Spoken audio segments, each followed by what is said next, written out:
गोरखपुर राप्ती नदी किनारे हैं। लखनऊ और जौनपुर किस नदी किनारे हैं? ये गोमती नदी किनारे हैं। इलाहाबाद या प्रयागराज गंगा नदी किनारे। कन्नौज, कानपुर और वाराणसी ये खां गंगा नदी किनारे है। बद्रीनाथ, हरिद्वार गंगा नदी के किनारे है। कटक महानदी किनारे। कोलकाता नर्मदा नदी किनारे है। अहमदाबाद शरावती नदी किनारे। पंजाब पटना पटना किस नदी किनारे? पटना गंगा नदी के किनारे है। जबकि ग्वालियर चंबल नदी किनारे है। जबकि विजयवाड़ा किस नदी किनारे है?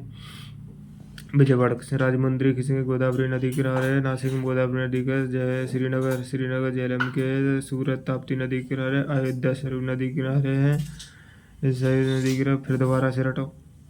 फिर दोबारा गोरखपुर राप्ती नदी किनारे है। लखनऊ जौनपुर गोमती नदी किनारे है। अहमदाबाद शरावती नदी किनारे है। कटक महानदी किनारे। कोलकाता नर्मदा नदी के बीच है।